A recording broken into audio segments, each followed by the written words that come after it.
Cam4.fr, le plus grand site de webcam live réservé aux adultes. 14h-16h, Brigitte Lahaie, Sud Radio. Bonjour à tous, nous sommes ensemble durant ces 2 heures sur Sud Radio. Les femmes, dès la puberté, sont ennuyées par des petits soucis liés à leurs organes génitaux, tandis que les hommes, eux, en général, ont la chance d'être assez tranquilles, enfin au moins jusqu'à 50 ans, âge auquel parfois la prostate se rappelle à eux. Eh bien, durant ces 2 heures, nous allons en parler de cette prostate. D'abord, on va voir à quoi elle sert. Je suis sûre qu'il y a beaucoup d'hommes qui finalement n'ont aucune idée de ce que signifie la prostate. Et pourtant, elle peut provoquer des soucis de santé, mais elle peut aussi procurer des plaisirs voluptueux. Et ça, peut-être que certains auront envie de venir nous en parler. Et puis, avec Eric Haller, notre invité, vous saurez aussi comment retrouver vos érections, notamment après une ablation de la prostate, parce que malheureusement, il y a parfois des difficultés érectiles. Et sachez quand même qu'il y a toujours une solution pour retrouver une érection qui vous satisfasse. Et puis je pose la question, la prostate, est-ce que c'est elle le symbole de la virilité? N'hésitez pas en tout cas à réagir, à témoigner, à poser vos questions. Et pour ça, vous le savez, c'est le 0826 300 300. Bonjour Eric Haller. Bonjour Brigitte Lahaie. Merci d'être avec nous. Vous êtes professeur de chirurgie vasculaire et endovasculaire. Vous avez écrit le guide de l'impatient qu'on retrouve sur Internet. C'est aux éditions Booklist. Alors, souvent, avec vous, on parle, et on va déjà d'ailleurs en parler, parce que je crois qu'il faut, chaque fois que vous venez donner cette information, vous êtes spécialisé dans les opérations pour les hommes qui ont des fuites veineuses. Et ça, c'est vraiment important de le rappeler, parce qu'il y a des hommes qui, naturellement, si je puis dire, bien que la nature là ne soit pas très bénéfique, rendez-vous. Ont des fuites veineuses, qui fait que les érections ne sont pas possibles. Dès l'adolescence, c'est 1 à 2% des hommes de moins de 25 ans qui n'ont pas accès à une sexualité à cause de ce problème. Donc merci effectivement à chaque fois d'évoquer cette question tellement importante pour tout le monde. Oui, et ça peut arriver aussi à des hommes un peu plus jeunes, enfin plus tard, oui, mais quand même encore très jeunes, suite à une maladie. Ou, oui. Donc c'est important de penser que ça peut être, parce que souvent, dès qu'il y a des problèmes d'érection chez un homme qui a moins de 50 ans, on a tendance à penser que c'est psychologique. Non, ça peut être un vrai problème anatomique. Quand c'est durable, en général, c'est pas psychologique, mais c'est dû à un problème de vaisseau. Et quand il n'y a plus d'érection le matin, quand tout seul, on n'obtient pas de bonnes érections, il faut faire une échographie Doppler du pénis, voir s'il y a des fuites veineuses, surtout si les médicaments de l'érection sont inefficaces. Donc c'est pratiquement un message de santé publique. Absolument. Alors ce qui est fou quand même, puisqu'on en parlait en préparant l'émission, Eric Haller, c'est que vous avez même des patients qui viennent des États-Unis pour se faire opérer chez vous, enfin par vous. Oui. Ça veut dire que c'est un phénomène, on imagine bien dans le monde entier, il y a des hommes qui ont ce problème-là, mais finalement, il y a, la France, encore une fois, Cocorico, est un peu à la pointe de ce sujet. Oui, c'est vrai. Alors les raisons profondes, je ne les connais pas, mais il faut quand même observer que notre pays permet d'aborder des questions médicales sans trop de préjugés et sans trop de blocage. Il en existe comme partout, mais enfin, il existe une grande liberté pour progresser. Vous avez entendu tout à l'heure cette greffe de larynx effectuée à Lyon. C'est quelque chose de formidable. La greffe du visage, la greffe de la trachée, j'y pense comme ça. Lantieri et Martineau sont des copains.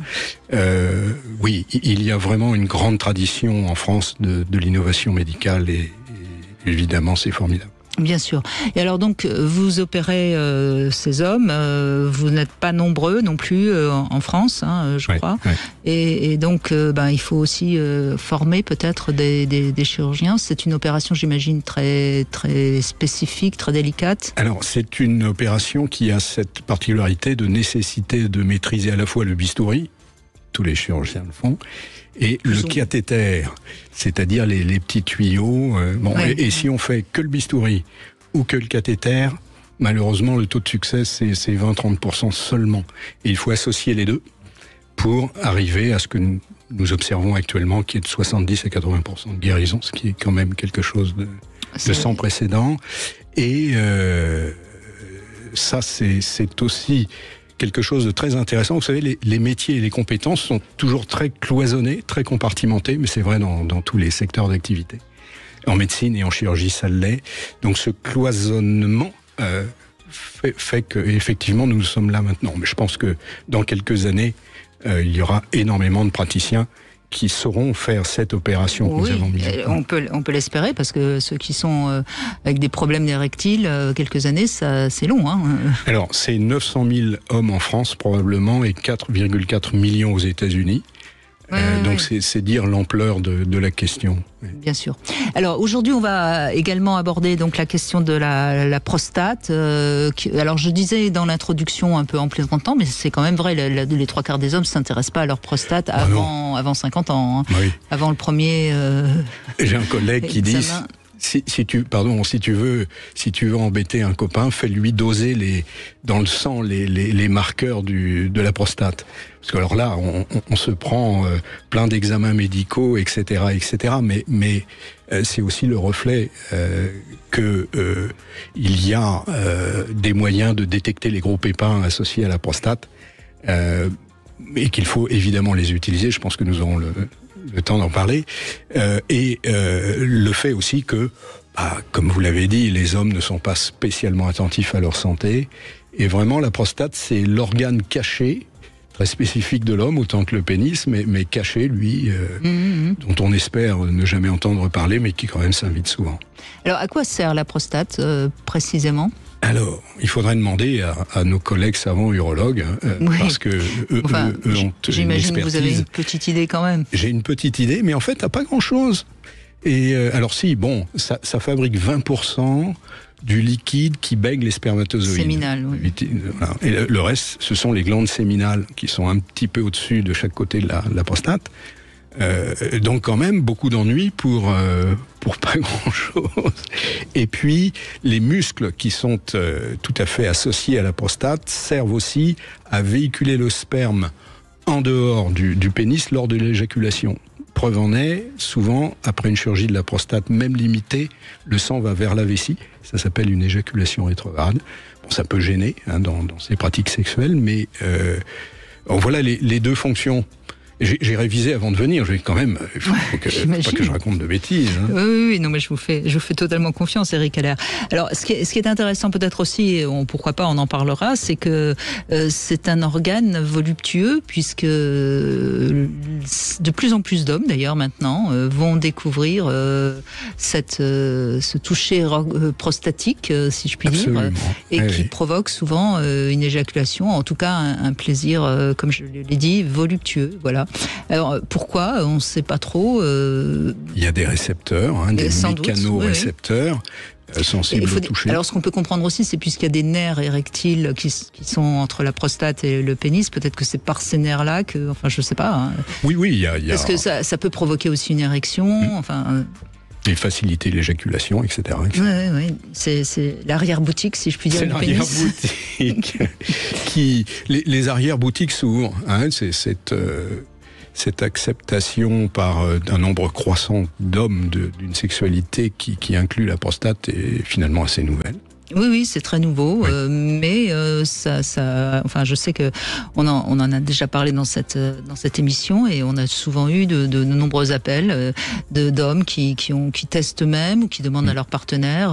Alors évidemment, dans le milieu gay, ça se pratique pratiquement toujours, ce qui est évident, mais c'est aussi dans le milieu hétéro une pratique relativement récente, c'est vrai. Tout à fait. Parce que encore une fois, on comprend mieux maintenant que pratique et orientation sont deux choses différentes. C'est pas parce qu'on a envie de stimuler sa prostate qu'on est homosexuel. Absolument. Mais il faut un petit peu de temps justement pour séparer la ligne des os, si je puis dire, ou pas d'ailleurs, c'est comme on veut, mais ça existe, oui, ce frein. Bon, on va voir de quoi nous parlent nos auditeurs dans un instant. 0826 300 300. En tout cas, n'hésitez pas si vous avez envie de comprendre des choses ou si vous avez des questions plus précises à poser à Eric Haller. Il est avec nous. Sud Radio, votre attention est notre plus belle récompense. Bonsoir les vrais voix. Bonsoir. Que ce soit au téléphone ou à la radio, on est toujours content de vous écouter. Non, ça merci. c'est bien. Sud Radio, parlons vrai.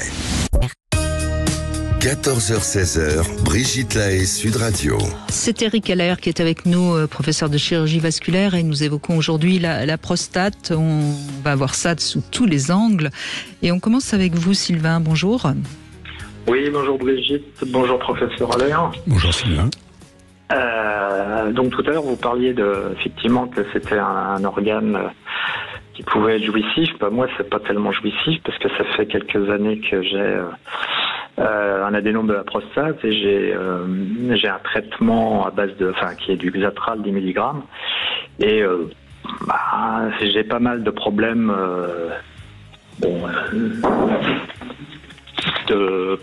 d'érection. Oui. Oui, tout à fait. Oui. Oui. Ben c'est sûr que l'adénome peut toucher peut-être un nerf érectile, non, Eric Heller? Enfin, moi, je laisse la parole au professeur. C'est quelque chose qui est bien reconnu et qui est complexe aussi. Souvent, il y a ce qu'on appelle un cortège de symptômes, un ensemble, pesanteur pelvienne, inconfort, associé à ça, évidemment, des difficultés urinaires et des difficultés d'érection. Le mécanisme qui lie tout ça n'est pas bien connu. On ne sait pas trop pourquoi les modifications de la prostate, je ne parle pas des interventions qu'on fait sur la prostate, hein. Nous parlons là de la prostate en elle-même, avec ses maladies et ce que ça fait sur les érections. Eh bien, l'association est claire. Alors, les études varient beaucoup. Il y a des études qui disent que ça augmente un petit peu, d'autres que ça augmente beaucoup les problèmes d'érection. Mais je dirais, et peut-être je me permets de vous poser la question, avant de dire que c'est l'adénome de la prostate qui crée le problème d'érection, eh bien, il faut poser un certain nombre d'autres questions, c'est-à-dire rechercher d'autres causes à ces difficultés d'érection. Est-ce que vous avez eu la chance de bénéficier d'un bilan dans ce sens? Non, mais je dois faire là une échodoppler des troncs artériels du cou et des membres inférieurs. Mmh. Parce que j'ai des douleurs aux jambes quand je marche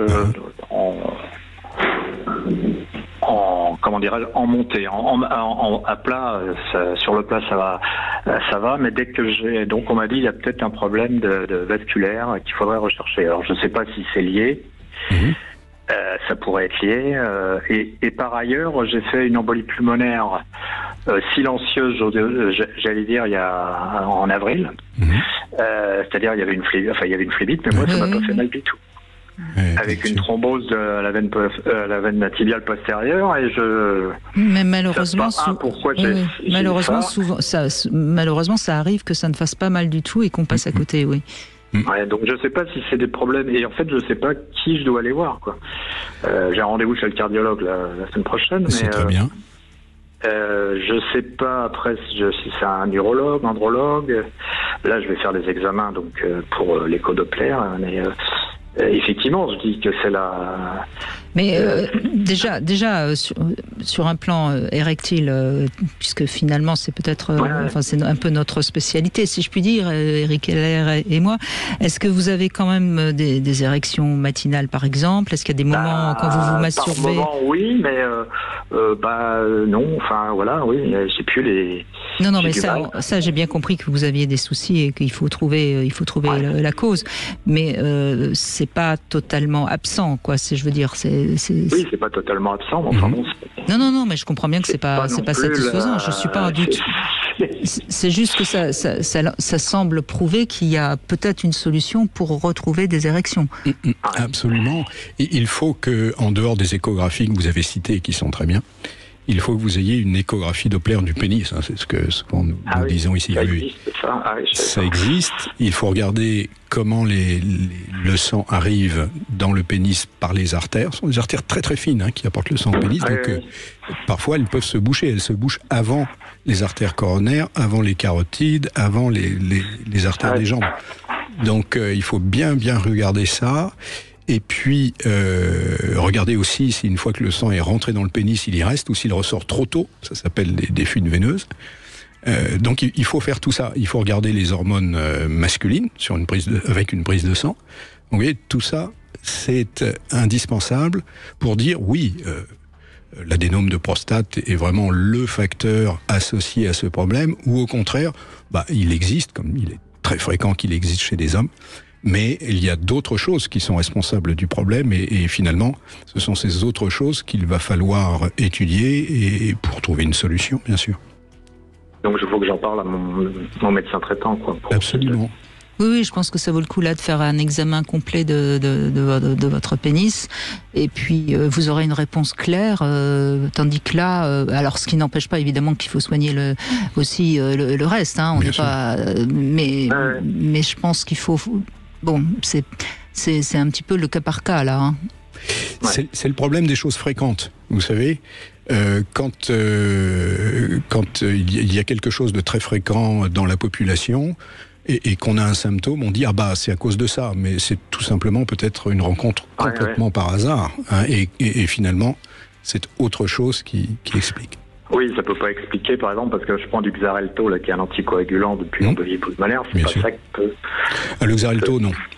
Non, c'est... Non. Ok, je vais... Bon, vous avez pas mal de travail. Mais bon. Non, mais encore une fois, dans votre cas, je pense qu'on devrait arriver à trouver et à retrouver. Oui. Il y a pas, surtout que vous n'êtes pas trop âgé, me semble-t-il, d'après votre voix. Donc, je pense qu'il faut. Mais il faut s'en occuper, quoi, Sylvain. Il faut, parce qu'après, plus on attend, plus on est anxieux, et plus après se mêle le problème psychologique. Oui, exactement. Oui, c'est effectivement. Vous avez totalement raison. Oui, je vais aller voir mon généraliste, donc demander les examens. Là, je savais pas qu'on pouvait les faire. Je vous remercie beaucoup. Voilà, c'est encore une information qu'il faut redonner sans cesse. Oui, mais c'est vrai que c'est pas évident d'en parler, si vous voulez. Bien sûr. C'est ça le souci. Hein, les hommes, comme. Mais... J'entends, mais permettez-moi de saisir la balle au bond et de dire que les médecins sont là pour écouter, et ils écoutent. Ils n'ont pas toujours le temps d'écouter, parce que il y a toutes les difficultés qu'on connaît mais moi, la médecine. Puisque c'est une femme, Toubib, elle, je pense qu'elle écoute, elle est très bien. Les femmes écoutent un peu plus que les hommes, les femmes médecins, que les hommes médecins, nous en parlions tout à l'heure. C'est statistique. On peut leur rendre hommage pour ça aussi. Voilà, donc je crois que vous avez des rendez-vous devant vous là, Sylvain. Oui. Bon courage, mais Merci. Bon, je pense que tout ça devrait s'arranger. Vous inquiétez pas, ça me paraît pas dramatique. On va faire une petite pause et puis on se retrouve dans un instant avec vos appels bien sûr au 0826 300 300. À tout de suite.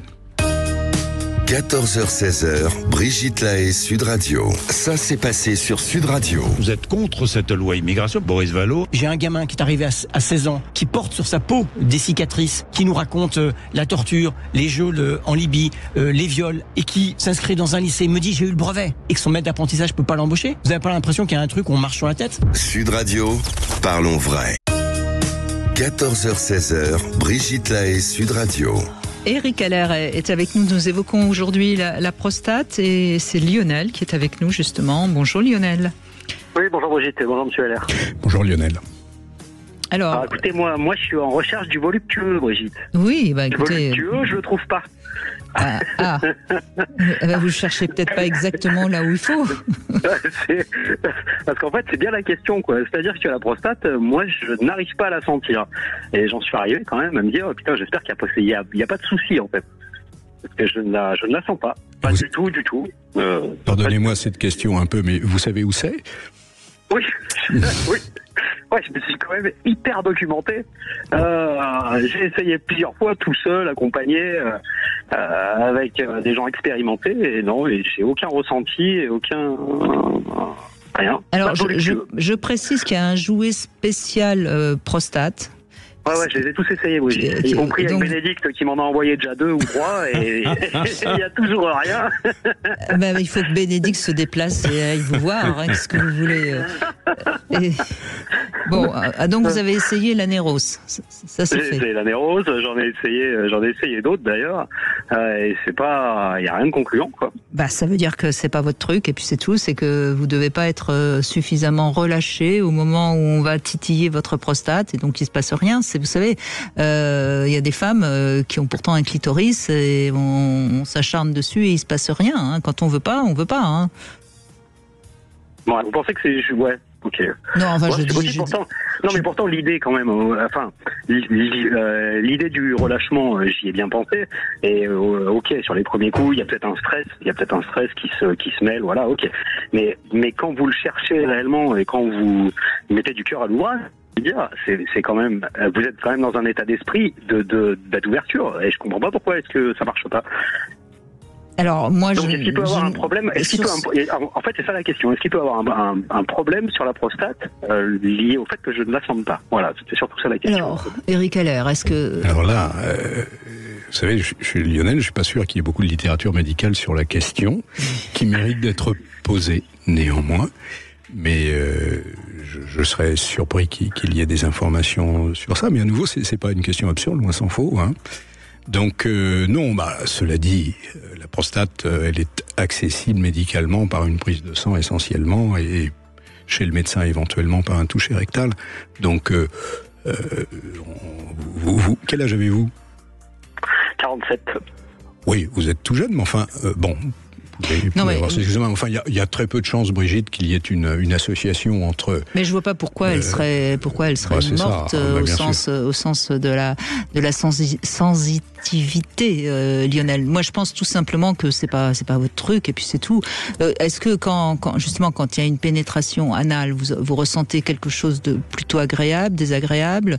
Parce que déjà il y a la zone anale qui est une zone très innervée, qui est parfois très agréable et qui parfois est très désagréable, que ce soit pour les hommes ou pour les femmes. Là, pour le coup, il y a égalité de sensations.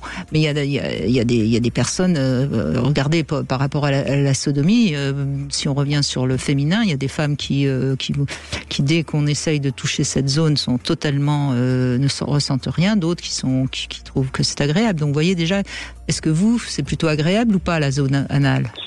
Oui, je dirais plus du côté agréable. C'est pas dingue, mais c'est plus du côté agréable. Oui. Bon, donc déjà ça c'est plutôt une information intéressante. Moi je crois qu'il faut pas hésiter plutôt à essayer de toucher votre prostate pendant que vous êtes en train de faire l'amour, ou en tout cas pendant que, par exemple, une femme vous masturbe, vous voyez, essayez de lier un toucher prostatique avec une sensation agréable au niveau du pénis. Vous voyez ce que je veux dire ? Oui, mais c'est fait, Brigitte. Mais vous me vendez du voluptueux. Je veux du voluptueux, Brigitte. Ah oui, mais écoutez... Moi, je regrette, vous le vendez super bien. Maintenant, moi, je le veux. C'est tout, c'est comme ça. Je n'y arrive pas. Bon, alors moi, n'étant pas un homme et n'ayant pas testé le côté voluptueux personnellement de la prostate, je lance l'appel aux hommes qui nous écoutent. Venez au secours de Lionel, s'il vous plaît. Appelez et expliquez à Lionel qu'est-ce qu'il a mal fait et qu'est-ce qu'il doit bien faire pour que ça fonctionne. Voilà, je peux servir de relais. Et Lionel, tout ne s'achète pas. Non, on est bien d'accord. Non, on est bien d'accord. Mais c'est vrai que c'est quelque chose qui est assez frustrant, parce que concrètement, à travers les émissions de Brigitte Lahaie, plusieurs fois on a parlé de la prostate, et c'est vrai que ce qui ressort, c'est que c'est quand même des orgasmes assez longs, qu'on pourrait comparer à des orgasmes un peu féminins, c'est-à-dire vraiment sur la longueur et quelque chose d'assez puissant. Et c'est vrai que c'est quelque chose qui m'échappe, et c'est assez frustrant. Eh bien, grâce à ça, Lionel, vous comprenez maintenant pourquoi on dit que la sexualité féminine est plus complexe, parce que on n'y arrive pas à tous les coups. Voilà. Eh ben, c'est bien la galère. Bienvenue au club, Lionel. Merci beaucoup. Et oui, qu'est-ce que vous voulez, hein, Voilà. Bon, en tous les cas, voilà, j'espère qu'on répondra à votre appel. Mais Voilà, je en suis attendant, sûr. Je suis sûr qu'il va y avoir une solidarité masculine. Voilà, je pense qu'on aura au moins 2 ou 3 appels d'ici 16 heures. On essaiera de prendre le plus explicatif, clair et précis pour vous, Lionel. C'est promis. Allez, c'est gentil. Merci. Merci beaucoup. Merci à vous. Merci en tout cas. Oui, je crois que c'est encore une fois, c'est vrai. On est quand même dans le domaine de la sexualité du cas par cas, encore plus que par rapport à la médecine, quoi. C'est-à-dire que ce qui va être agréable pour quelqu'un ne le sera pas pour d'autres. Enfin, on peut pas. Vous savez bien ça. Hein. Mais ce qui est intéressant aussi, c'est que les zones érogènes se déplacent avec les pratiques. Donc. Oui, bien sûr, bien sûr. Bien sûr. Tout n'est pas perdu pour Lionel. Et puis, il y a autre chose qu'on aurait dû dire à Lionel, mais je suis sûr qu'il va rester à l'écoute de toute façon et qu'il est donc à l'écoute, c'est que quand on a un objectif trop précis de chercher du plaisir, souvent, on passe à côté. Hein. C'est toujours le problème. Il faut laisser les choses venir à nous. Et là, peut-être qu'il y a une trop grande attente qui fait que forcément, il est déçu. Bon, enfin, en tout cas, on a lancé l'appel. Bonjour Pierre. Bonjour. Bonjour. Eh bien justement, vous, est-ce que vous avez essayé de chercher ce plaisir prostatique ou pas? Première question. Non, parce que je rejoindrai votre dernière remarque qui consiste à ne pas vouloir chercher trop de détails et laisser faire les choses et le plaisir du moment. D'accord, donc c'est une réponse. Deuxième question, si vous étiez un animal sexuel, à quel animal vous aimeriez ressembler? J'aime bien cette question parce que ça fait fonctionner notre imaginaire, en fait, parce que c'est une question idiote, hein, sinon. Au tigre. Au tigre. Ouah. Oh. Et pour pourquoi? Pour le côté à la fois félin et ce que peut représenter le côté félin dans la sensualité et la sexualité, et puis le côté bestial et des griffes du félin. Le tigre est de loin le fauve le plus fort, hein, le plus lourd, je sais plus, je crois qu'il fait 600-700 kilos. Hein. Et puis c'est mon signe chinois. Sacrée bête. Ah, et en plus, oui. Mais c'est magnifique. C'est le signe chinois, voilà. D'accord, très bien. Et dernière question, est-ce que vous aimez regarder des films pornographiques? Et si sans plus. Sans plus. Ouais, sans plus. Bon. Je trouve ça trop. Alors peut-être que j'ai pas regardé les bons, j'en ai pas regardé beaucoup d'ailleurs justement pour ça. Je trouve que c'est trop irréel et trop bestial. Je suis plus film érotique. D'accord. Oui, donc je ne vais pas vous demander ce qui vous excite dans un film porno, puisque c'est pas trop votre truc. En tout cas, vous pouvez poser une question à Eric Haller, il vous écoute. Merci. La question est assez simple, qui est un peu en lien avec le sujet peut-être. Mon médecin m'a prescrit un médicament qui s'appelle Tadalafil. Ça vous parle? Un petit peu. Voilà. Mais je crois, oui. Donc, la question était de savoir quelle était l'efficacité qu'on pouvait attendre de ce médicament qui visiblement est un médicament de longue haleine sur la possibilité d'avoir une érection. Alors c'est un médicament de la même famille que le fameux Viagra, qui est venu un petit peu après dans ce dont on dispose pour traiter les troubles de l'érection. Il agit de la même manière, c'est-à-dire qu'il augmente la quantité de sang qui arrive au pénis sous réserve d'une stimulation d'origine cérébrale. C'est-à-dire que ça ne remplace pas l'envie, par exemple, ou le désir. Ensuite, il y a 2 manières de le prendre, très très brièvement, et puis vous aurez des questions. Soit on le prend avant les rapports sexuels, et chaque rapport sexuel, et c'est exactement comme le Viagra. Soit, et de plus en plus, on le prend 1 fois par jour, à dose moindre, 5 mg en général. Ça a l'avantage de séparer la prise du médicament de la relation sexuelle. Donc on n'a pas à se dire, est-ce que j'ai pris mon comprimé ce soir pour sortir en ville, ou est-ce qu'on va pouvoir attendre qu'il fasse effet, etc. C'est cette deuxième option qui m'a été prescrite, effectivement. Oui, c'est très bien. Vous avez un bon médecin, gardez-le. Maintenez-le en bonne santé. Je l'ai depuis 23 ans et je la garde parce que c'est une femme, donc ça va très maintenez-la bien. en bonne santé. Oui, parce que du coup, ça évite le côté j'ai pris mon médicament, je vais enfin avoir une érection. Enfin, on enlève le psychisme, si je puis dire, dans la prise de médicaments. Oui. Alors après, la question, c'est de savoir pourquoi on pense devoir prendre ce médicament. Parce que j'ai pas la même vigueur qu'auparavant, de la faiblesse sur le sujet érectile, et que je fais part de cette préoccupation-là, et que ça lui a semblé être la meilleure solution pour l'instant. Tout à fait. Bon, et vous êtes satisfait de ce médicament? Je vais le débuter, donc c'est pour ça aussi. D'accord. Voilà. J'en saurai plus dans quelques temps. Ben, mais c'est un médicament que j'aime beaucoup parce que, par exemple, il peut, dans certaines circonstances, rétablir ou renforcer des érections le matin. Enfin, en gros, ça relance la machine. Et pas seulement... Enfin, évidemment pour le rapport sexuel, hein, mais pas seulement. Donc c'est quelque chose d'intéressant. Il y a juste une chose, mais ça rejoint la question, c'est que si on le prend, c'est qu'il y a quelque chose qui se passe, et il ne faut pas négliger l'aspect diagnostique à tout ça, c'est-à-dire pourquoi est-ce que ça arrive. Alors, on a tôt fait de dire que c'est le temps qui passe, l'âge, etc., parce que c'est possible, mais c'est pas non plus une fatalité, et donc il faut toujours se rappeler que le trouble de l'érection peut être un symptôme sentinelle, c'est-à-dire une alerte, et qu'il est bon de faire un bilan de santé à cette occasion. D'accord. Très bien. Voilà la réponse de Eric Allaire. Merci Pierre, merci à vous. 0826 300 300, n'hésitez pas, vous pouvez nous appeler si vous avez des questions à poser, on est là. Vous voulez parler à Brigitte Lahaie? 0826 300 300 magasin. Cam4.fr, le plus grand site de webcam live réservé aux adultes. 14h-16h, Brigitte Lahaie, Sud Radio. Eric Allaire est avec nous, professeur de chirurgie vasculaire. Nous évoquons les difficultés érectiles, souvent liées à la prostate, mais pas que, bien sûr, hein, attention. Et c'est Laura qui témoigne. Laura, une libertine qui rencontre des hommes, donc beaucoup d'hommes, et qui parfois, évidemment, suivant leur âge, ont peut-être... des érections moins triomphantes, c'est ça Laura? Bonjour. Oui, bonjour Brigitte, bonjour professeur Allaire. Bonjour. Alors, est-ce que je peux répondre à Lionel déjà, Brigitte? Oui, bien sûr, surtout.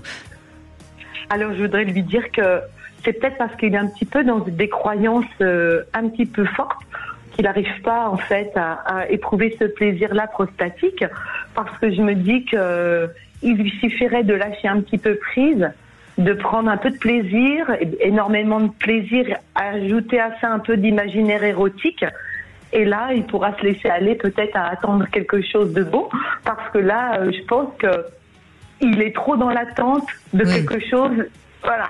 Et je me dis, s'il veut éprouver les mêmes orgasmes d'une femme, il faut qu'il agisse un peu comme une femme. Bon, donc on est un peu tous les trois sur la même longueur d'onde, c'est un peu ce qu'on lui a dit. Hein, oui. Ah, d'accord. Alors voilà, je voulais réagir parce qu'effectivement, je me dis que les problèmes de prostate au niveau des garçons, ça concerne énormément les femmes, parce que ça va aussi ça va servir aussi à notre plaisir. Donc c'est pas quelque chose à laisser aller, à laisser faire ou à oublier comme si de rien n'était. Et effectivement, en tant que libertine, je suis face à des hommes qui ont des problèmes d'érection, qui ont des problèmes d'éjaculation, et qui effectivement sont dans le déni total parce que en fait, ils savent peut-être pas à qui en parler, ils savent peut-être pas ce qui leur arrive, parce que c'est un sujet encore très très mal abordé, je pense, au quotidien. Alors vous, vous êtes en club, hein, c'est les hommes que vous rencontrez en club dont vous parlez, hein, c'est bien ça? Moi, je suis en couple, je rencontre en club, je rencontre dans des soirées très intimes, des soirées plus multi-couples, donc c'est divers et varié. Cela étant dit, en club, un homme peut avoir une panne due justement au fait que c'est pas si facile que ça parfois de bander devant tout le monde. C'est pas forcément toujours une défaillance, si je puis dire, du pénis. Hein. Exactement, et c'est là où je trouve qu'en tant que femme, on rentre en ligne de compte, parce qu'en fait, honnêtement, entre une panne d'érection parce qu'on est un petit peu impressionné, parce que c'est pas évident de reprendre le dessus de sa virilité dans un environnement parfois très très chaud, mais voilà, et de faire la différence entre un homme qui a un problème avec son érection parce qu'il a quelque chose au niveau de sa prostate qu'il est en train d'entrer dans le déni. Par exemple, si vous, voilà, quand je fais une fellation à un garçon, il arrive que, en fait, il ne bande jamais et qu'il arrive à éjaculer, que l'éjaculation soit tout à fait particulière et que vous vous dites, mais il y a... Parce que je me permettrais de dire ça à des amis, des complices assez proches, en disant, voilà, mais ça va, t'as pris du plaisir, qu'est-ce qui s'est passé, etc. Et là, de dire, parce qu'en fin de compte, vous savez qu'il n'a pas tellement eu d'érection, et que ce moment ultime, il n'a pas été comme les autres hommes, ou une espèce de norme. Oui, mais je pense que l'homme s'en rend compte, il dit rien, mais après, est-ce que c'est exceptionnel, ou est-ce que c'est comme ça? Il y a possibilité d'avoir une éjaculation sans une érection totale, tout à fait, oui. Donc, alors je dirais que c'est au niveau un peu d'expérience, si j'ose dire, voilà, parce que nous, ça fait une dizaine d'années que je suis dans ce monde libertin. J'ai aujourd'hui 50 ans, donc j'ai commencé la sexualité avec des hommes qui n'étaient pas mon compagnon depuis une dizaine d'années, et j'ai vraiment vu la différence. Et là, à l'âge de 50 ans, mes complices ont le même âge. Et c'est là que vous vous apercevez que, il y a encore 5-10 ans, les mêmes hommes n'étaient pas comme ça. Et au lieu de, voilà. Et c'est vous là voulez dire que c'est l'âge où vous avez remarqué que les hommes commencent à avoir des érections moins vaillantes, c'est ça? Exactement. Et il y a deux camps dans ces hommes-là. Il y a ceux qui prennent les choses en main très très vite en disant, waouh, il y a un souci, et donc c'est direction le médecin, l'urologue, etc. Et toute une tranche d'hommes qui, en fait, qui n'est pas à moitié-moitié, qui est beaucoup plus importante, et qui dit, oh non, mais c'est pas grave, oh mais tu sais, c'est parce qu'on est là, oh mais tu sais, c'est parce que j'ai des soucis, c'est parce que, voilà, ils trouvent des excuses à des choses que, finalement, avec le recul, qu'une femme qui est proche d'eux peut le ressentir. Oui, mais oui, allez-y, Eric, je vous en prie. Mais c'est ce que vous dites est absolument vrai, et souvent au cours de cette émission, nous le signalons. Les hommes sont négligents vis-à-vis de leur santé d'une manière générale et occultants, si je puis dire, vis-à-vis de leur santé sexuelle. Encore plus, quoi. Donc, il faut à titre individuel les encourager, bien dire que la santé sexuelle ou le baromètre de l'érection, c'est un signe de santé plus générale, et qu'il y a toutes sortes de raisons de s'en occuper. Et moi, de manière tout à fait bienveillante, franchement, sentant quelque chose, en fin de compte, qui dysfonctionne, je leur dis, mais tu sais, c'est pas grave, il y a des tas de garçons comme toi. Oui, mais Laura, il y a quand même quelque chose qu'il faut dire sur un plan donc médical. C'est que un homme à 17-18 ans, il a une érection simplement en mettant son slip, si je puis dire. À partir de 40-45 ans, très souvent, l'homme a une pulsion sexuelle un petit peu moins vive, si je puis dire, et c'est moins surprenant qu'à 50 ans en club, pour peu que les excitations soient pas suffisamment au top, l'érection soit pas vraiment là, quoi. Je crois que c'est quand même important de le signaler. On sait très bien, on ne le dit peut-être pas assez, mais la pulsion sexuelle généralement chez un homme, elle diminue au fil de l'âge, et c'est vrai que c'est autour de la cinquantaine qu'on sent une vraie chute on dit toujours que à 50 ans il faut une nouvelle, en plaisantant, bien sûr, on dit souvent à 50 ans il faut une nouvelle petite jeune pour que l'homme ait son érection. Donc c'est pas si surprenant que ça que des hommes qui ont plus de 50 ans en club de temps en temps aient une érection un peu moins forte. Enfin, il me semble, non, Eric? Je suis tout à fait d'accord, et c'est une observation que tout le monde fait au fond, dans la population, hommes comme femmes. La difficulté, c'est parmi ça identifier les cas où effectivement ça correspond à un vrai problème de fonctionnement de l'organisme. Et pour ça, si vous voulez aider vos partenaires, et c'est forcément une conversation libre et consentante, si je puis dire, mais donc de confiance. Mais il faut faire savoir que quand le matin, il n'y a pas d'érection, c'est qu'il y a un problème. Voilà. Que ça dure plus de 3 mois. C'est un problème de santé, c'est pas un problème de désir, c'est pas un problème d'angoisse de performance, c'est pas un problème d'intimidation. Quand tout seul, ça fonctionne pas ou moins bien, c'est la même chose. Donc finalement, il y a des repères très simples. Donc dans cette complexité, le fait que effectivement, avec l'âge, tout ce que nous venons de dire fonctionne moins intensément et moins automatiquement, eh bien, sachons et apprenons à reconnaître les situations qui correspondent véritablement à des problèmes de santé. J'ai une question, professeur Allaire. Est-ce que le fait d'aller uriner de façon spécifique, avec un peu de mal à enclencher l'urine ou le processus, ça peut être aussi une indication? Oui, alors ça c'est compliqué parce que ça dépend. Si vous avez connaissance de ça, ça veut dire que vous étiez là, donc ça peut intimider. Donc vous voyez, on rentre dans des questions complexes finalement, bien que ça semble trivial. Alors, il faut quand même se méfier. Il faut pas dire que la prostate est la cause essentielle des troubles d'érection, parce que c'est statistiquement loin d'être vrai. Disons que 50% sont des maladies des vaisseaux et 10% des problèmes de prostate. Donc, vous voyez, il faut et souvent, quand il y a des problèmes urinaires, c'est parce que la prostate a gonflé et appuie sur la vessie, si je ne me trompe pas. Tout à fait. Les difficultés, pardonnez-moi l'expression, à pisser, c'est comme ça que les hommes s'expriment. Ça, c'est vraiment le témoin de problèmes prostatiques, comme le fait de se lever plusieurs fois la nuit pour uriner également. Tout ça, ce sont des indicateurs que chacun perçoit de troubles prostatiques éventuels, oui. Et puis c'est aussi une question d'âge, parce que les femmes aussi.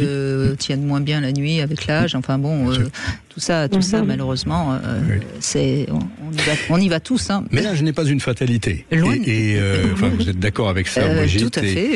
Et nous en avons parlé plusieurs fois. Je crois que c'est si statistiquement, en prenant de l'âge, un homme a de plus en plus de chances ou de malchance d'avoir des troubles de l'érection, c'est aussi à cause de dérèglements, donc d'anomalies que l'on peut corriger. Et il y a des hommes de 80 ans, alors ils sont pas très nombreux, mais qui ont des érections tout à fait enviables et qui fonctionnent très bien et qui ont un organisme bien réglé. Et puis il faut rappeler aussi qu'il y a une hygiène de vie, une hygiène de santé qui fait qu'on va plus ou moins abîmer, si je puis dire, son potentiel érectile. Voilà. Et peut-être que dans les clubs, c'est souvent des hommes aussi qui sont des bons vivants et qui abusent peut-être un peu de l'alcool, de la cigarette, qui sont un peu les ennemis de l'érection. En tout cas, Laura, n'hésitez pas, dites-leur, donnez-leur cette information. Si tu as toujours des érections le matin, c'est que c'est pas grave. Exactement. Et puis sinon, peut-être que ce serait bien d'aller consulter. Voilà. Moi, je donne mon conseil, je leur dis, écoute, Brigitte. Ça, c'est un très bon conseil, Laura. C'est très bien, Laura. Merci d'être mon attachée de presse dans le Club Libertin. Et puis peut-être qu'on se retrouvera la prochaine fois qu'on ira au Cap d'Agde, justement. Voilà. Merci beaucoup, Laura, en tout cas, de cet examen sur le terrain, comme on dit. Bon, alors, on va continuer évidemment après les infos à parler de tout ça. J'attends toujours le petit coup de pouce pour Lionel. Si vous avez du plaisir prostatique, n'hésitez pas à nous dire comment vous faites pour y arriver. Et puis, je vous propose aussi la petite devinette du jour, Didier Allaire. Quel est le point commun entre les mathématiques et la sexualité ?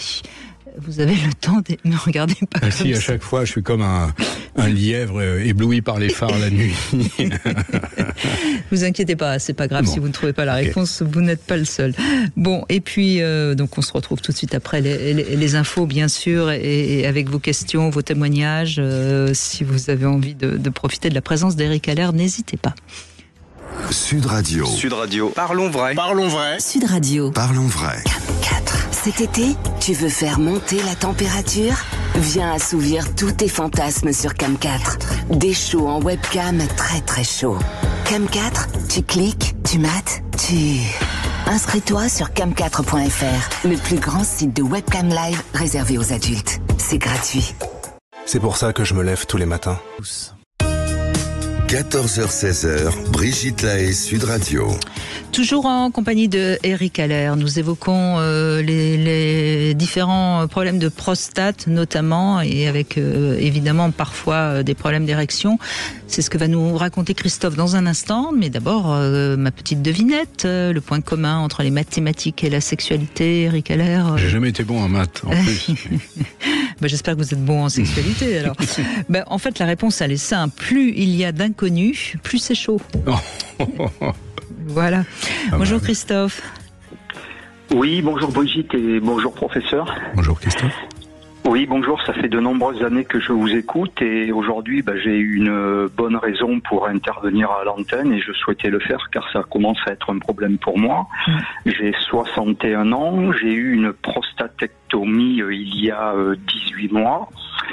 Et donc depuis 18 mois, malgré les différents traitements qui m'ont été proposés, j'entends Vitarox au tout début, qui a été un échec complet, Edex en injection dans le pénis, et bien sûr des cachets du type Tadalafil. Aujourd'hui, j'ai une érection qui est quasi, je dirais, inexistante. Et j'imagine que c'est depuis l'opération que vous n'avez pas d'érection. Oui, depuis l'opération, puisque effectivement, avant l'opération, j'allais dire, il n'y avait pas de problème particulier, si ce n'est peut-être celui qui pouvait être lié à l'âge, puisque j'avais 60 ans, quoi. Et vous avez reçu d'autres traitements que la chirurgie pour la prostate ? Non, aucun autre traitement. Okay. Donc peut-être que la prostatectomie, et la question que je me pose, a peut-être été faite un petit peu rapidement, puisque ce sujet-là était un sujet qui me faisait un petit peu peur, puisque j'avais un ami qui était décédé d'un cancer de la prostate, qui avait pris beaucoup plus d'ampleur. Donc moi je faisais des tests PSA notamment relativement fréquemment, c'est-à-dire tous les 2 ans, et à peu près à 58 ans, 59 ans, j'ai un taux qui est passé au-delà du taux maximum qui est 4, il me semble, donc j'étais à 6,5. Donc après avoir consulté un urologue, après avoir décelé effectivement une dureté au niveau de la prostate, il m'a proposé différentes solutions qui pouvaient être un traitement par rayon avec les conséquences ou la prostatectomie totale. Et j'ai opté pour la prostatectomie totale et aujourd'hui, je dis pas que je le regrette parce qu'effectivement je suis guéri. Aujourd'hui, je fais des tests tous les 6 mois, il n'y a plus aucun problème. Mais je dirais les dégâts collatéraux et entre autres l'érection aujourd'hui sont problématiques. On va essayer de trouver une solution, mais surtout, c'est comme ça, ne revenez pas en arrière. Je crois que c'est vraiment important de ne pas vous torturer en vous disant peut-être que si j'avais pas fait l'opération, etc. Vous voyez, maintenant, on va voir ce qu'on peut faire précisément. Je crois que c'est ça qui est important, que vous puissiez déjà agir de cette manière-là, Christophe. Absolument, Christophe. Et alors surtout ne pas avoir de regrets, parce que votre décision a été prise en partie, vous l'avez bien expliqué, par votre phobie de décéder d'un cancer de la prostate. Ça ne vous arrivera pas, donc cet objectif-là, vous l'avez atteint. Donc il faut quand même regarder les choses avec positivement. Beaucoup de... Oui, c'est ça. Et puis toujours se demander pourquoi on fait quelque chose. Et vous avez bien, je trouve, vous êtes bien occupé de cette décision, c'est très bien. J'imagine que l'urologue qui vous a accompagné et opéré est un excellent médecin qui a su vous donner cet espace de liberté de choix. Alors, oui, tout à fait. Vous dites une chose essentielle, c'est-à-dire que l'injection d'Edex ne provoque pas d'érection, j'ai bien compris ? Alors, l'injection d'Edex, au départ, c'était de 20 mg. Ouais. Donc après avoir consulté mon urologue et après lui avoir fait part qu'avec 20 mg il n'y avait pas de résultats vraiment flagrants. Donc j'ai consulté un andrologue et cet andrologue m'a conseillé de passer éventuellement à 30 mg, c'est-à-dire faire 2 injections. Alors déjà que la première injection c'est pas évident, il faut en faire 2. À 30 mg, effectivement, je dirais que j'ai une érection, mais sur une échelle, comme me le dit l'urologue, de 0 à 10, qu'elle est est le niveau atteint. Je serais tenté de dire que je suis peut-être à un niveau de 4-5, mais ça va être pendant un quart d'heure. Alors, maximum. Il faut s'emparer. Et après, ça décroît. Il faut s'emparer de cette information parce qu'elle est essentielle. D'abord, vos médecins se sont bien occupés de vous parce qu'ils sont allés entre guillemets jusqu'à l'EDEX, donc ils vous ont compris et ils vous ont entendu. Juste pour nos auditeurs, l'EDEX, c'est un médicament qu'on injecte dans le pénis avec une aiguille très fine. En principe, ça fait pas mal. Bon, ça peut être un peu impressionnant. Il y a des hommes qui ne souhaitent pas faire ça. Ça peut se faire dans le cadre du couple. C'est quelque chose qui peut rendre d'immenses services. Du coup, on stimule directement le pénis pour provoquer une érection, sans passer par les nerfs de l'érection qui ont pu être endommagés par la chirurgie de la prostate. Donc on court-circuite tout ça. Donc si ça ne fonctionne pas, ça veut dire a priori que c'est pas une question de nerfs qui aurait été abîmé par les érections. Ensuite, la question principale, c'est pourquoi est-ce que l'EDEX ne fonctionne pas? Et là, on revient toujours à la même chose. Il faut vraiment faire une échographie Doppler du pénis. Le sang probablement rentre bien, puisque la chirurgie a somme toute peu de chance, un petit peu malchance, mais peu de chance de modifier tout ça. Par contre, il peut y avoir, s'il n'y a pas de dommages neurologiques, il peut y avoir des fuites veineuses. On revient toujours à ça, mais ça existe après la chirurgie prostatique. Donc il faut rechercher l'existence possible de fuites veineuses qui pourraient expliquer le fait qu'après la chirurgie prostatique... Oui, d'autant que si je ne m'abuse, quand il y a ces injections intracaverneuses, Eric Haller, en principe, l'érection se maintient bien. Oui, absolument. Tandis que là, ça part assez vite, au bout de même pas un quart d'heure, donc on peut penser qu'il y a en effet le sang qui repart par les veines, donc ce que vous appelez des fuites veineuses. Oui. Vous voyez, Christophe? Professeur, excusez-moi, si je peux me permettre, faire des injections de 30, c'est délicat puisque ce sont des ampoules, des seringues de 10 ou de 20. Ça m'est même arrivé d'aller jusqu'à 40 milligrammes et sans plus de résultats en fait. J'ai presque l'impression que j'en ferai 3, j'en ferai 4 injections, ce serait pareil. Bien sûr, c'est vraisemblable, monsieur. Hein, c'est pourquoi... Là, à ce stade, il faut essayer, enfin, il ne faut pas essayer, il faut savoir pourquoi c'est comme ça. Et c'est comme ça qu'on trouvera une solution. C'est-à-dire que là, ce que vous conseille Eric Haller, Christophe, c'est de faire ce qu'on appelle un Doppler donc de votre pénis pour comprendre exactement comment ça, le sang... Vous savez que l'érection est provoquée par du sang qui rentre dans les éponges qu'il y a dans le pénis, hein. On vous a expliqué ça. Donc maintenant, il faut savoir pourquoi le sang ne rentre pas ou ressort quand vous faites les injections dans le pénis. Vous comprenez? Et comme ça, on saura qu'est-ce qu'il faut faire pour régler ce problème. Parfait. Écoutez, je vous remercie pour toutes ces informations. Et si je peux me permettre, je voulais juste rajouter une petite chose. C'est que je pense que pour avoir énormément d'hommes autour de moi, que ce soit des collègues ou des amis, ce sujet encore chez les hommes est très tabou. Et il est aussi tabou pour ceux qui sont atteints d'en parler. Que ce soit je suis d'accord. Vis-à-vis de son conjoint, même vis-à-vis de son conjoint, parce que les dégâts collatéraux ne sont pas que sur l'érection, sont aussi sur le conjoint qui subit, je dirais, les dégâts collatéraux qu'il y a chez l'homme. Alors, Christophe, vous avez totalement raison, c'est pour ça que j'en parle souvent dans cette émission et qu'on continuera à en parler, d'autant que la population vieillissante fait que beaucoup d'hommes sont dans leur souffrance et n'osent pas en parler à leur médecin. Normalement, un médecin est apte à entendre. Et ensuite, ce que je voudrais ajouter quand même, Christophe, c'est que si vous êtes en couple, essayez de maintenir avec votre compagne ou votre compagnon une bonne intimité et même si malheureusement vous n'arrivez pas à avoir d'érection, ayez des caresses, ayez quelque chose qui fait que vous pouvez continuer à avoir un langage corporel tous les deux.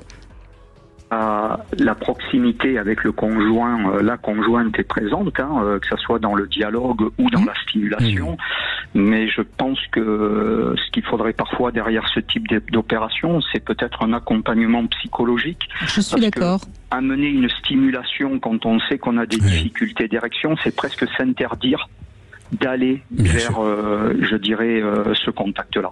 Mais ceci dit, je vous remercie pour toutes ces informations qui ont été très enrichissantes et je vous remercie pour vos émissions que je suis depuis de nombreuses années et qui amènent beaucoup de réponses, je pense, à beaucoup d'hommes qui ne veulent pas le reconnaître. Et je voudrais juste ajouter, puisque je suis une femme et que je connais beaucoup de femmes et qu'on parle beaucoup entre femmes, les femmes sont beaucoup plus indulgentes que les hommes ne l'imaginent lorsqu'il y a des pannes d'érection, à partir du moment, évidemment, où on peut communiquer ensemble. Donc il faut vraiment aussi que les hommes ne soient pas persuadés que c'est un problème pour nous. C'est un problème de couple, oui, mais ce n'est pas un problème pour une femme qui est bien avec son compagnon. En tout cas, je vous remercie Brigitte et je vous remercie professeur pour toutes ces réponses. Avec plaisir. Juste une chose, quand vous ferez l'échographie Doppler, soyez très exigeant. Il faut que sur le compte-rendu, il soit mentionné les flux de sang dans les veines par opposition aux artères. Hein. Flux de sang dans les veines. Ah oui, oui. D'accord, okay. Parfait. Eh bien, je vous remercie. Un médecin généraliste peut prescrire cet examen-là ? Absolument. Parfait. Eh bien, je vous remercie, professeur, pour toutes ces réponses et je vous remercie, Brigitte, pour pour vos émissions, cette émission notamment. Et merci d'avoir participé, Christophe. Très bon après-midi. Bon courage. On va faire une petite pause, on se retrouve dans un instant. Sud Radio, votre avis fait la différence. J'adore vos débats. On entend des choses qui changent un peu de la doxa généraliste qu'on entend trop partout. Sud Radio, parlons. 14h-16h, Brigitte Lahaie, Sud Radio. Avec Eric Haller, nous évoquons aujourd'hui les questions de prostate, professeur de chirurgie vasculaire et endovasculaire, et vous insistez, on l'a vu encore avec le témoignage de Christophe sur le Doppler du pénis pour être sûr qu'il n'y a pas de fuite, parce que le sang rentre par les artères, ok, et il ressort par les veines, et donc il ne faut pas qu'il y ait la porte de sortie qui reste ouverte. Exactement, il faut fermer la porte derrière soi pour que ça fonctionne bien. Exactement. Donc c'est vraiment ce qu'on comprend avec vous. Pierre, bonjour. Oui, bonjour Brigitte et Eric Alain, si je ne me trompe pas. Oui, bonjour Pierre. Bonjour Pierre. Bonjour. Donc je voulais témoigner, j'ai 71 ans. Je voulais que j'ai eu des soucis de prostate concernant, d'après un diagnostic PSA, il y a à peu près 12 ans de ça. Donc, on a fait une échographie. Suite à ça, on a fait une biopsie où j'ai eu une douleur pendant 5-6 mois parce qu'ils ont dû me piquer un endroit, je sais pas. Enfin, et le PSA, donc on m'a rien donné du tout.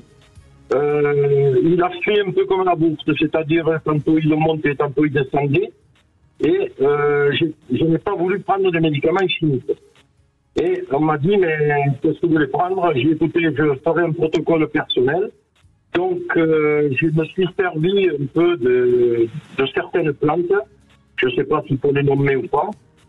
Vous pouvez les nommer, il n'y a pas de souci, ça peut aider des auditeurs, je ne sais pas.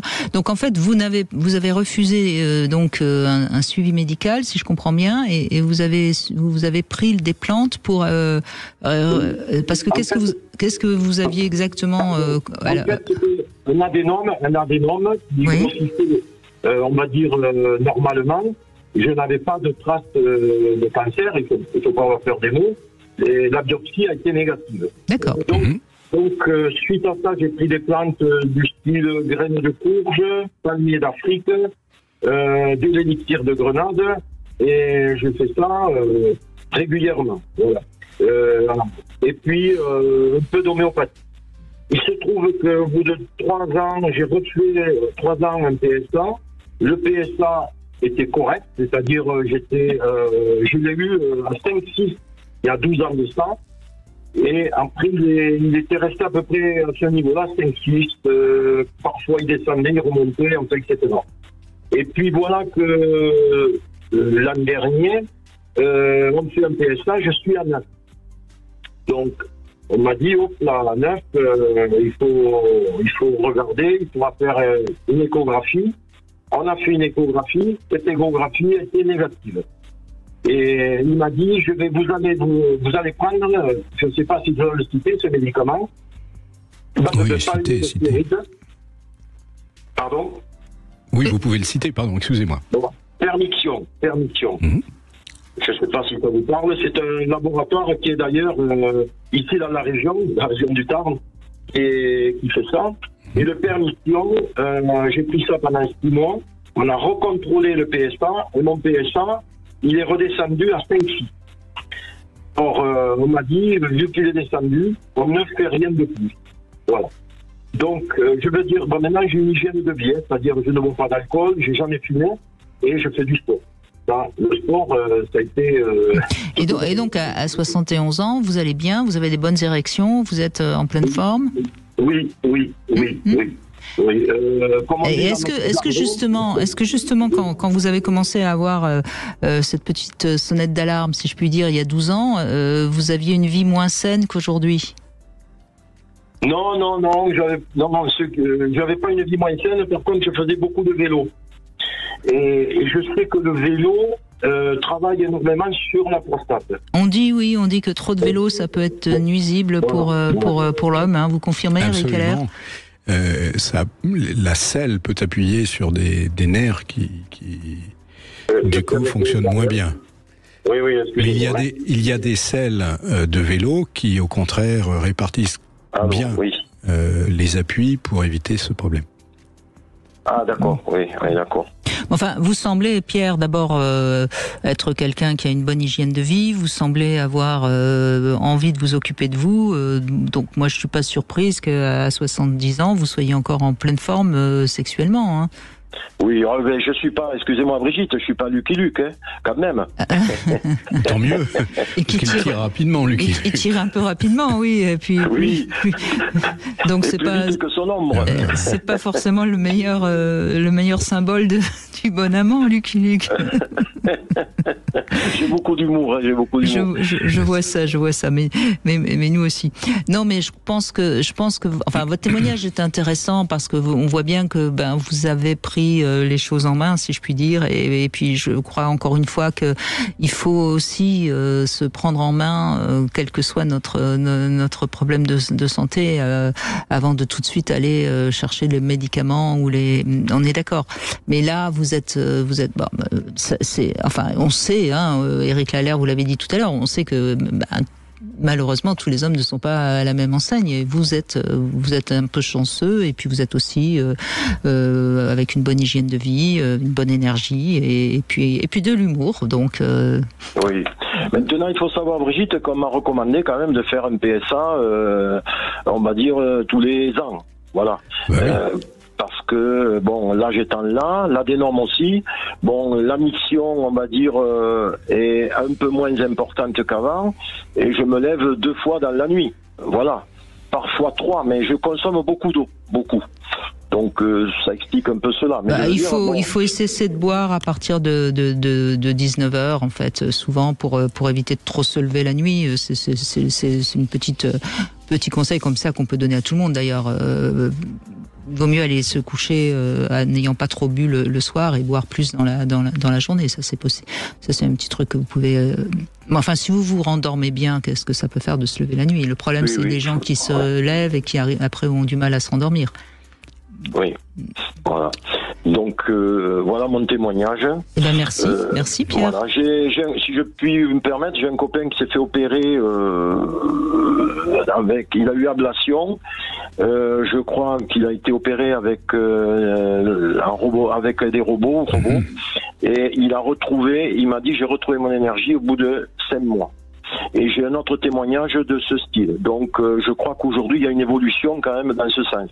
Absolument, et nos collègues urologues sont formidables parce que de plus en plus, ils prennent cette question en charge et c'est tout de suite pratiquement...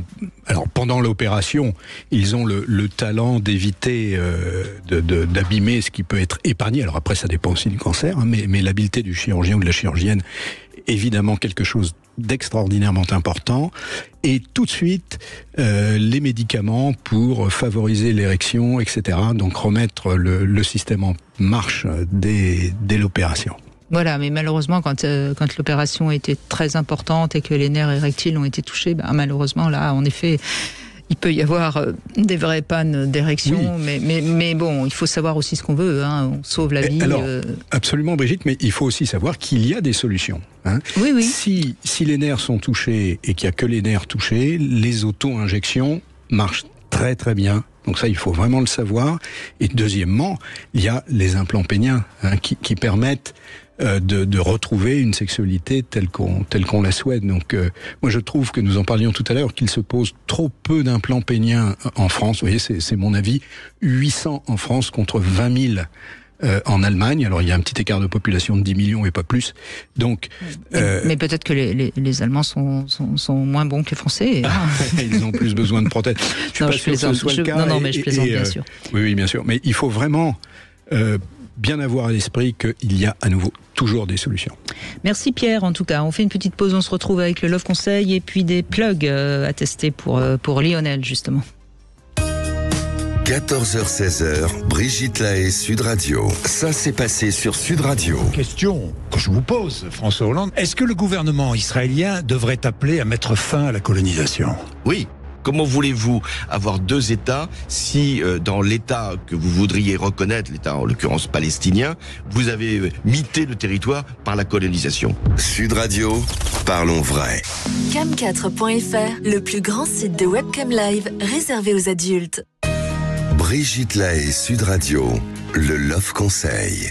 Alors justement, Eric Haller, j'ai eu envie de faire un Love Conseil sur l'intimité parce que c'est important de comprendre que l'intimité, ce n'est pas que la sexualité et elle est importante dans un couple, même lorsqu'on traverse justement des moments où la sexualité est un petit peu handicapée par un problème de santé. Peu de gens savent de quoi on parle et trop souvent, surtout les hommes d'ailleurs, ont tendance à penser que l'intimité se résume à leur pénis. Et non, et c'est parce qu'on va un petit peu trop droit au but, si je puis dire, qu'on a après des difficultés avec l'intimité. L'intimité, c'est un rapprochement charnel. Ça repose sur la confiance, puisqu'il faut laisser entrer l'autre dans notre sphère intime, et ça demande donc de la confiance en soi et en l'autre. Et je trouve que dans un couple, il faut avoir une bonne intimité avec son partenaire. C'est pas parce que notre partenaire nous touche l'épaule ou que obligatoirement tout de suite ça demande d'aller plus loin. Je pense que c'est vraiment important de bien comprendre que la sexualité, ça commence toujours par du toucher, par de la tendresse, par des caresses. Et je pense que c'est important aussi de savoir communiquer avec l'autre de ce qui est important pour nous et ce qui n'est pas supportable pour nous. Il y a des endroits de notre corps qui sont plus ou moins érogènes, qui sont plus ou moins ouverts, si je puis dire. Et si on a donc ces deux aspects, c'est-à-dire la confiance et le respect, en général, on peut avoir une vraie intimité et donc une vraie harmonie sexuelle entre deux. Et donc, dès que il y a un toucher, que ce soit un doigt, une main, que sais-je, ou une bouche, on peut déjà parler d'un acte intime. Et d'ailleurs, on sait aujourd'hui, avec toutes les questions de consentement, à quel point cette question de l'intimité a été mise sur le devant de la scène, puisque beaucoup de femmes ne supportent pas justement qu'un homme qu'elles ne connaissent pas se permette ce genre de toucher qui est donc en effet de l'intimité. Ouais. Extraordinaire. Quelque chose. Hein. Non. Puis-je néanmoins, si, c'est bien sûr. Après les opérations pour fuite veineuse qui concernent des hommes qui ont été privés de sexualité, des couples, enfin de sexualité avec pénétration, justement, pendant plusieurs années, voire décennies, je conseille toujours des rapports intimes, justement, mais par contraste, sans pénétration. Bien sûr. Justement pour, d'abord, décontracter vis-à-vis de la performance que reste l'érection et de faire monter le plaisir autrement que par la pénétration. Et c'est très très important et ça rejoint tout à fait ce que vous dites sur l'intimité. Et puis nous avons maintenant Séverine qui a reçu ce petit coffret de trio de plugs anal qu'on retrouve sur le site ruedesplaisirs.com. Bonjour Séverine. Bonjour Brigitte, bonjour Eric. Bonjour. Alors oui, merci pour ce jouet que je voulais m'offrir il y a quelques années et puis du coup là je l'ai reçu. Écoutez, au moins on vous a satisfaite, j'espère. Exactement, merci. Alors, donc pour la description, il vient dans un petit coffret violet, couleur que j'affectionne. Et ce sont 3 plugs, donc un petit, un moyen, un grand, de couleur noire. Et ils ont tout chacun un petit diamant en fait au bout. Donc pour le partenaire c'est agréable parce qu'ils ont un joli petit diamant à regarder. Oui, parce qu'en fait, c'est des plugs qui sont pas vibrants, hein, mais qui servent presque, j'allais dire, de décoration. Hein, c'est ça. Ouais, d'ornement, c'est ça, tout à fait. Ouais. Mais qui, en même temps, si on les maintient donc dans l'anus lors d'une relation sexuelle, ça peut provoquer un peu plus de plaisir. C'est le but aussi. Hein. Exactement, ouais. Et puis du coup, c'est assez émoustillant en fait, je trouve. Hein. C'est parce que on se prépare un peu. Hein. On se part en fait presque pour le rapport, quoi. Donc du coup, c'est très émoustillant. Moi, j'ai trouvé ça très. J'aime bien un peu de fantaisie. Et vous voyez, mon ami qui est pas du tout lui dans tous ces toys, quoi. Je trouve que au départ, il m'a trop rien dit, et puis en fin de compte, je pense qu'il a apprécié aussi. Hein. D'accord. Il a peut-être été surpris déjà, et la surprise, c'est un bon élément de libido. Hein. Ouais, voilà, tout à fait. Ouais. Oui, et puis après, effectivement, après au niveau vaginal, en fait, quand on les a insérés, le vagin se trouve un peu plus serré, en fait, bien je sûr, trouve. Hein. Bien sûr. Alors lui, il me disait que ça il y a un peu de place. Il y a un peu de place de prise, hein, comme on dit. C'est ça, voilà. Alors lui me disait qu'il n'y avait pas de différence, mais bon, moi, en testant, j'ai bien vu que c'était plus serré, quoi. Oui, mais je pense que c'est l'intérêt aussi de ce genre de jouet, c'est que ça peut donner à la femme une sensation différente et à l'homme aussi, donc tout le monde s'y retrouve, bien sûr. Voilà, ouais, c'était très sympathique. Et puis même pour un cuni, ça peut être aussi sympathique parce que l'homme peut faire jouer un peu le jouet et donc provoquer des sensations différentes. Enfin voilà, bon après c'est un accessoire en plus, mais ils sont très jolis, c'est mignon, ils sont de différentes tailles, ce qui permet aussi de s'apprivoiser. Bon. C'est ça, oui, c'est très ludique, ouais. Très bien, et vous me donnez sa note à ce jouet, s'il vous plaît, Séverine. Je vais mettre 8. 8 sur 10 pour ce coffret plug anal qui s'appelle Rian. Et l'on retrouve sur l'enseigne ruedesplaisirs.com. Merci beaucoup, Séverine. C'est moi qui vous remercie. Bonne journée à vous. Au revoir. Et on va continuer avec Samy, qui nous a rejoint. Samy, pardon. Bonjour, Samy. Bonjour. Merci d'être avec nous. Donc vous avez. C'est moi qui vous remercie. Je vous en prie. Donc vous voulez poser une question à Eric Haller parce que vous avez des petits soucis d'érection, hein, c'est bien ça? Oui, voilà, je me suis fait opérer des cervicales il y a quelques années. Des cervicales, pardon? Oui, des cervicales. Des vertèbres cervicales, du coup. Oui, c'est ça, oui. On m'a mis des plaques et des vis. Et mon érection n'est plus la même, quoi. Vraiment, dans l'année, je les compte sur les doigts d'une main. Et puis, alors, des fois, le matin, comme vous dites, je vous entends souvent parler de dire que l'érection le matin, elle est importante. Moi, non, quoi. Avant, oui, maintenant, non. Maintenant, non. Bon, écoutez, c'est grave, docteur. en tout cas, cela mérite de savoir exactement ce qui se passe. Et il ne faut pas oublier que les érections volontaires, la notion d'érection volontaire est quelque chose de très complexe, mais disons consciente, débute dans le cerveau, et qu'il y a un circuit électrique, littéralement, qui va du cerveau jusqu'au pénis, et que c'est comme l'électricité dans la maison. À chaque endroit où passe le fil, il peut y avoir un problème qui empêche la circulation du courant. Et alors, je ne dis pas que c'est ce qui s'est passé. Je ne connais pas assez votre cas personnel. Il faut en avoir, j'en ai. Oui. Mais il faut vraiment stimuler, quoi. Oui. Donc, il faut regarder comment marche le circuit, et ça s'appelle un électromyogramme du pénis. Du pénis, tout est important, chaque mot. Ok. Myogramme. Ok. Voilà. Myogramme, ok. Le médecin dira si le circuit est intact ou pas. D'accord. Alors, s'il est atteint, il ne faut pas se désespérer. Justement, c'est tout l'intérêt de savoir ce qui se passe, parce que s'il est atteint, en général, et s'il n'y a que cela d'atteint, mais votre histoire est plutôt dans ce sens, Les auto-injections dont nous avons déjà parlé marchent très très bien. Donc on court-circuite le circuit, d'accord ? C'est comme si dans la maison, un endroit, le circuit est coupé, vous mettez une lampe électrique dans la pièce, voilà, vous stimulez directement le pénis grâce aux médicaments. Alors les cachets, ça peut aider, il faut les essayer, mais si le circuit est vraiment abîmé, pas forcément. Il ne faut pas se décourager. Il faut essayer d'abord, vous avez tout à fait raison. Et si ça suffit... pas abîmé. Enfin, je ne pense pas que ce soit abîmé, parce que ça fonctionne quand même quand ça a envie de fonctionner. Ah bah, c'est vous qui dites que ça fonctionne moins bien. Disons que j'ai pas d'érection le matin, comme avant. Ouais. Et je fais pas autant, à mon âge, je fais pas autant qu'avant, mais bon... Bon. En même temps, écoutez, soit c'est parce que vous avez été un peu traumatisé par cette opération qui est quand même pas une opération banale. Donc ça, c'est possible que ça ait provoqué une petite angoisse, et on sait à quel point, moi en tout cas je le sais, à quel point l'angoisse qu'on peut avoir suite à un problème de santé peut provoquer des pannes d'érection. Donc si c'est ça, c'est plus de l'ordre d'apprendre à relativiser et à retrouver votre joie de vivre. Mais peut-être que dans un premier temps, ça peut être simple de faire un examen réellement de votre pénis.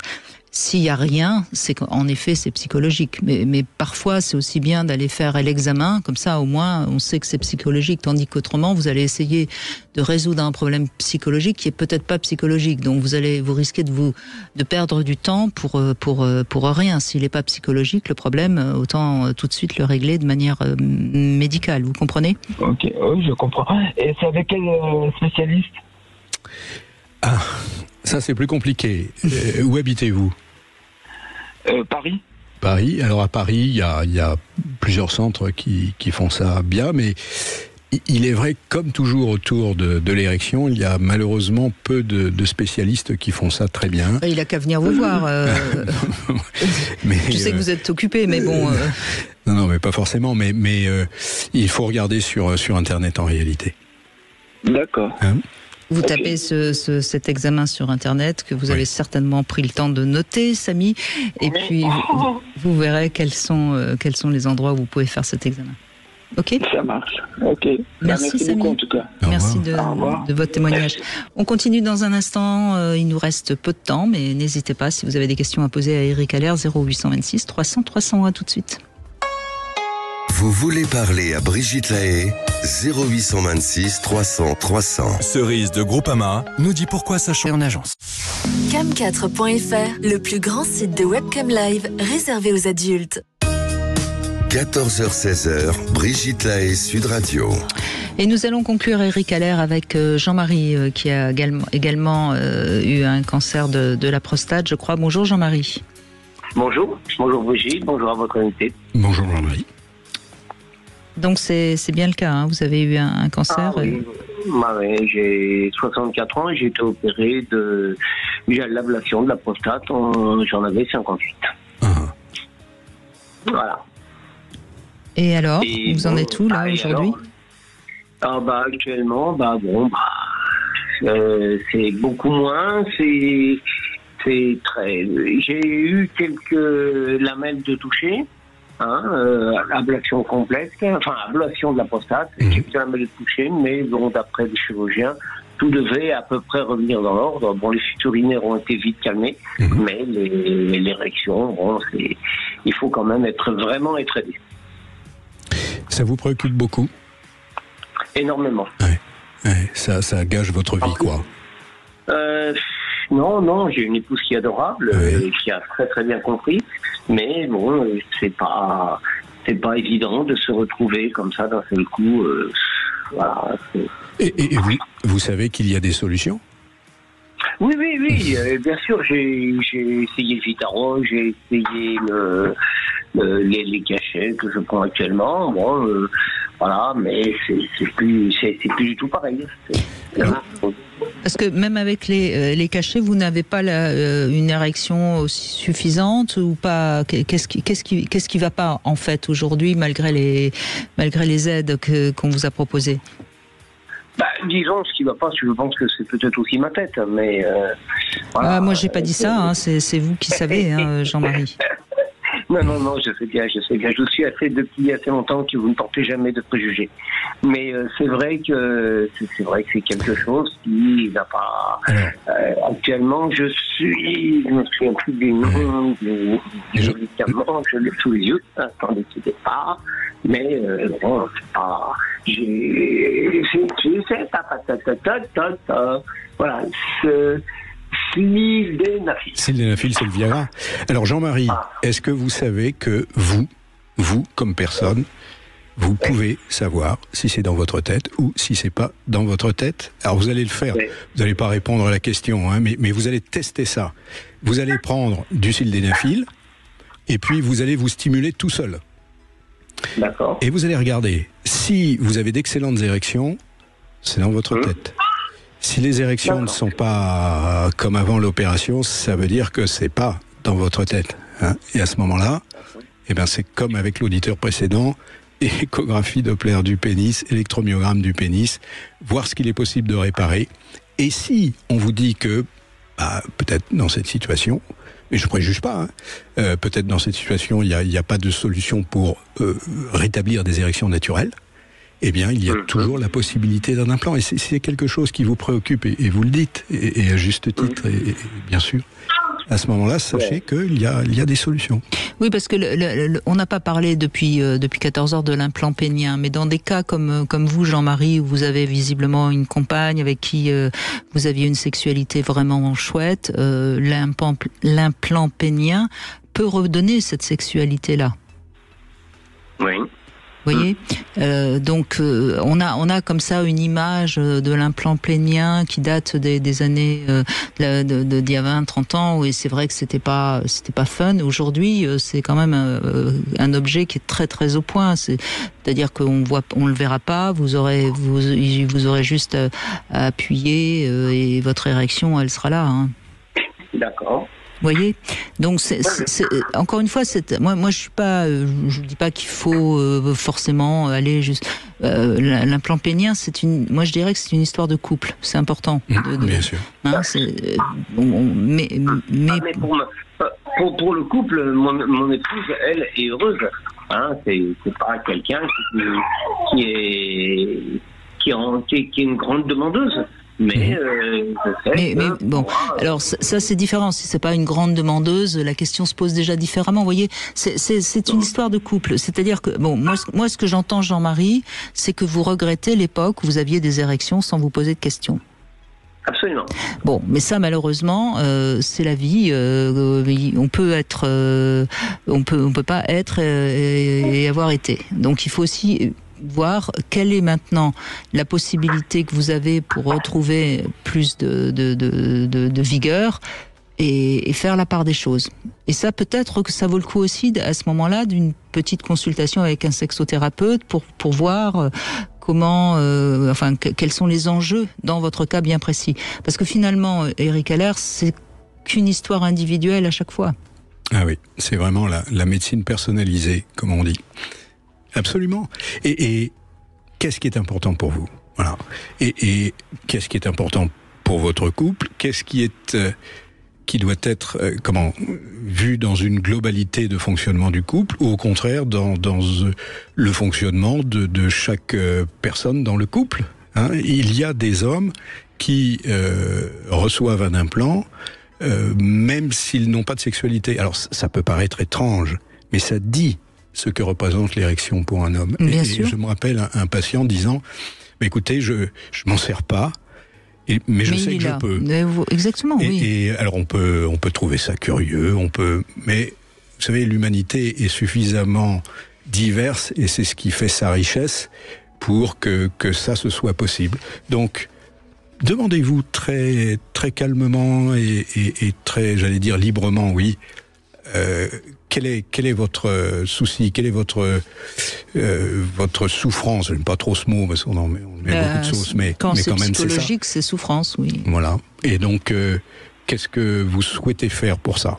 Oui, parce que vous pouvez très bien, Jean-Marie, retrouver une érection avec un implant et être fier de votre érection parce que c'est beau, parce que vous êtes fier de l'avoir. Vous voyez, je crois que c'est vraiment c'est du cas par cas. Sachez simplement que tout est possible. D'accord. Voilà. C'est merveilleux, non ? C'est quand même la bonne nouvelle. On critique souvent le monde actuel, mais il y a quand même des choses qui ont amélioré le monde actuel, notamment la sexualité, enfin la médecine sexuelle. Et alors je ferai la comparaison d'ailleurs, puisqu'on parle de l'implant pénien, je ferai la comparaison pour que tout le monde comprenne bien. C'est la même chose que pour les femmes qui ont eu un cancer du sein. Il y a des femmes qui vont avoir vraiment besoin d'une chirurgie mammaire, d'une reconstitution mammaire, parce que c'est essentiel pour elles. Et puis il y a des femmes qui n'ont pas spécialement besoin parce qu'elles assument. Voilà, je crois qu'encore une fois, on n'a rien à. La question quand même, l'implant pénien en cas de cancer de la prostate, c'est remboursé par la sécurité sociale ou pas pour l'instant ? Oui, enfin la prise en charge est tout à fait.